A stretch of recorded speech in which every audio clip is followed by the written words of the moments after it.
বন্ধুরা আপনারা দেখতে পাচ্ছেন এটি একটি সাধারণ ডায়েরি অর্থাৎ জিডি যেটাকে বলা হয়। অর্থাৎ আপনার কোনো কিছু হারিয়ে গেলে বা কোনো কিছু সমস্যা হলে আপনাকে অবশ্যই সেই অভিযোগটি থানায় করতে হয়। সাধারণত তাকেই সাধারণ ডায়েরি বলে বা সংক্ষেপে জিডি বলা হয়।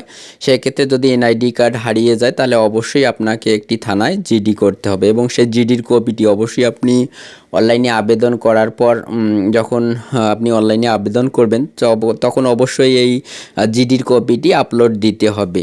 তো আমি সে বিষয়ে বিস্তারিত ভিডিওতে আলোচনা করব এবং সেখানে কিভাবে আপলোড করতে হয় সে বিষয়ে আলোচনা করব। সেজন্য বন্ধুরা ভিডিওটি আপনারা শেষ পর্যন্ত দেখবেন। সেজন্য একটি ব্রাউজারে যেতে হবে। দেখেন সেক্ষেত্রে আমি ক্রোম ব্রাউজারটি ওপেন করলাম, করার পর nidw.gov.bd সেখানে প্রবেশ করার পর দেখেন এনআইডি অনলাইন সার্ভিস সেটিতে প্রবেশ করার পর রেজিস্টার করুন।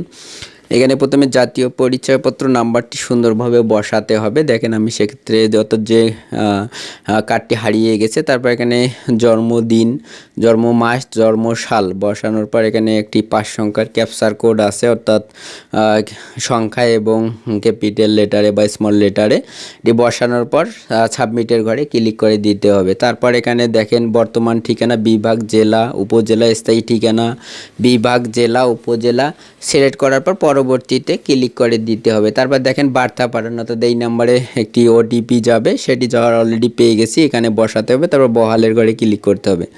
করার পর একটি ক্যাপচার কোড সেটি এনআইডি ওয়ালেট দিয়ে স্ক্যান করার পর সেই ব্যক্তির ফেসটি ভেরিফাই করতে হবে। সেক্ষেত্রে দেখেন আমি এবারে সেই কিউআর কোডটি এনআইডি ওয়ালেট দিয়ে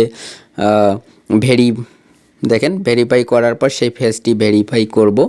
সেক্ষেত্রে আমি অবশ্যই এনআইডি ওয়ালেটের লিঙ্কটি দেবো, সেখান থেকে আপনারা ডাউনলোড করবেন। তো দেখেন এবারে আমি সেই ব্যক্তির 3টি অপশনে সেই ফেসটি ভেরিফাই হবে, অর্থাৎ এই ফেসটি ভেরিফাই না করা পর্যন্ত সেই ব্যক্তির প্রোফাইলে আপনারা প্রবেশ করতে পারবেন না। তো দেখেন অলরেডি হয়ে গেছে। তারপর এখানে আমি ওকে বাটনে ক্লিক করে দেব। দেখেন সেই ব্যক্তির প্রোফাইলটি ওপেন হয়েছে।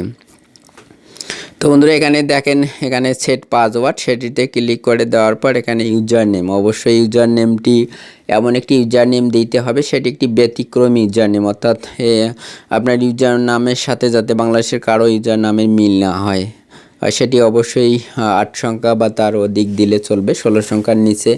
তারপর এখানে দেখেন পাসওয়ার্ড, তারপর পুনরায় পাসওয়ার্ড বসানোর পর নিচে দেখেন আপডেট আছে, সেটিতে ক্লিক করে দিতে হবে। আপডেটে ক্লিক করার পর এখানে দেখেন ডাউনলোডের ঘরে ক্লিক করলে অর্থাৎ এটি ডাউনলোড হবে না, সেক্ষেত্রে রিইস্যু করতে হবে। রিইস্যুর ঘরে ক্লিক করার পর এডিটের ঘরে ক্লিক করতে হবে। করানোর পর দেখেন এখানে একটি আমাকে ফি প্রদান করতে হবে, অর্থাৎ 230 টাকা। মোবাইল ব্যাঙ্কিংয়ে নাম আছে, তারপর বহালের ঘরে ক্লিক করে দিলাম।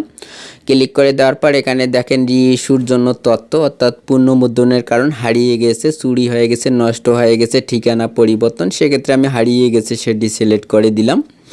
তারপর এখানে জিডি নাম্বার, তারপর এখানে থানার নামটি সুন্দরভাবে লিখে দিতে হবে। জিডি নাম্বারটি এখানে ইংরেজিতে দিতে হবে, সেক্ষেত্রে আমি বাংলায় দিছি, সেটি আমি ঠিক করে দেখাবো। তো এখানে পুলিশ অফিসারের নাম, অর্থাৎ যে ডিউটি অফিসার তার নামটি এখানে বসাতে হবে।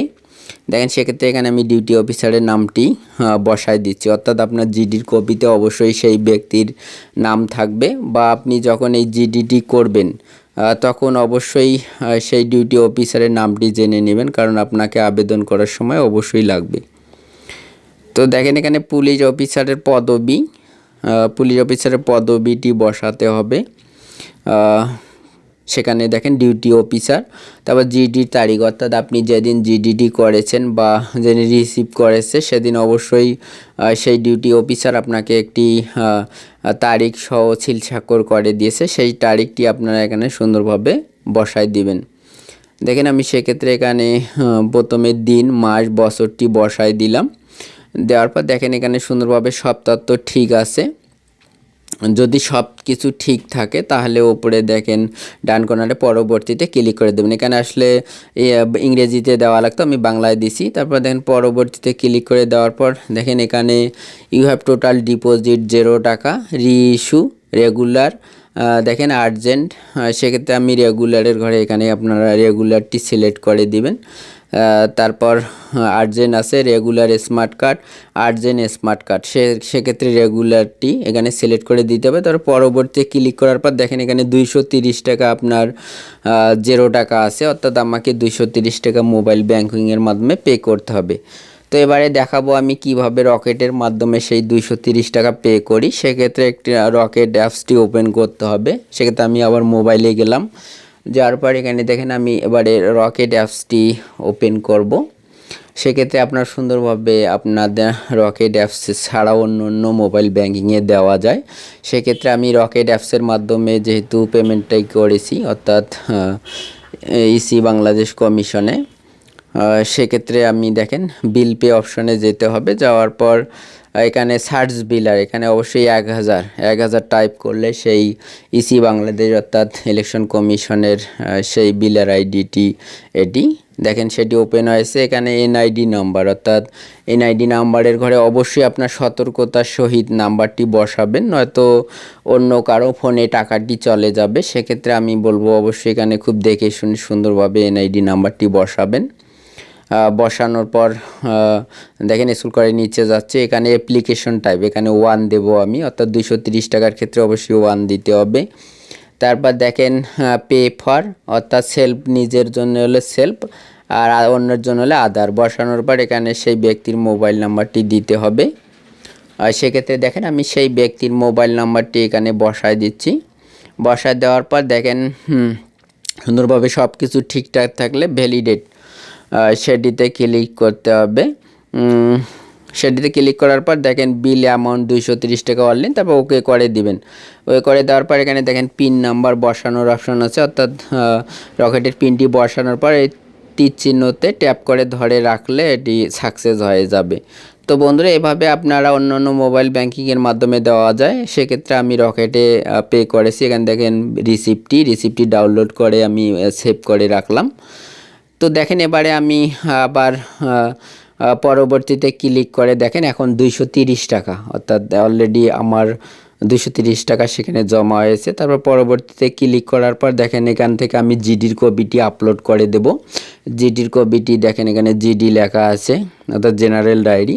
তারপর এখানে আপলোডের ঘরে ক্লিক করার পর ডেস্কটপে সেটি সেভ করা আছে। অবশ্যই 1 মেগাবাইটের নিচে হতে হবে, বেশি এমবি হলে সেটি আপলোড নেবে না। তো আপনাদেরকে সেটি মনে রাখতে হবে। তো দেখেন সেটি করার পর সাবমিট, তারপর ডকুমেন্ট আপলোড হয়ে গেছে। তো এখন দেখেন প্রোফাইলটিতে সুন্দরভাবে দেখেন প্রোফাইলটি আপনার একটি অ্যাপ্লিকেশন পেন্ডিং রয়েছে, অর্থাৎ আপনারা যদি এই ভিডিওটি দেখার মাধ্যমে সুন্দরভাবে এভাবে আবেদন করেন, আমি বলতেছি যে চ্যালেঞ্জ করে বলতেছি অবশ্যই 2 থেকে 3 দিনের মধ্যে আপনাদের এই এনআইডি কার্ডটি আপনারা অনলাইন থেকে আবার ডাউনলোড করে নিতে পারবেন। তো বন্ধুরা, এভাবে আপনারা আপনার হারানো আইডি কার্ড বা নষ্ট হওয়া বা পুড়ে গেলে বা যে কোনো সমস্যার কারণে হারিয়ে গেলে আপনারা সেটি দ্রুত মোবাইলে অথবা কম্পিউটারে বা ল্যাপটপে আপনারা জিডির কপি আপলোড দিয়ে সুন্দরভাবে সেটি ডাউনলোড করে নিতে পারবেন। সে সম্পর্কিত আমার চ্যানেলে বেশ কিছু ভিডিও আছে, আপনারা ইচ্ছা করলে ঘুরে দেখে আসতে পারেন। সুন্দরভাবে আপনারা আমার এই চ্যানেলের ভিডিও দেখে আপনাদের এই মোবাইল টিক্স রিলেটেড বেশ কিছু কার্যক্রম পরিচালনা করতে পারবেন। তো বন্ধুরা, সবাই যদি ভিডিওটি ভালো লেগে থাকে আমার চ্যানেলটি অবশ্যই সাবস্ক্রাইব করবেন এবং পাশে থাকা বেল বাটনটি অল করে দিবেন। সবাই ভালো থাকবেন, সুস্থ থাকবেন এবং তার পরবর্তীতে দেখবেন এরকম একটি SMS আসবে। আসার পর আপনারা সেই অনলাইন থেকে মাত্র 2-3 দিনের মধ্যে আসবে, সেই আপনার এনআইডি কার্ডটি ডাউনলোড করে নিতে পারবেন। তো বন্ধুরা, আজ এ পর্যন্ত, পরবর্তীতে দেখা হবে। সবাই ভালো থাকবেন।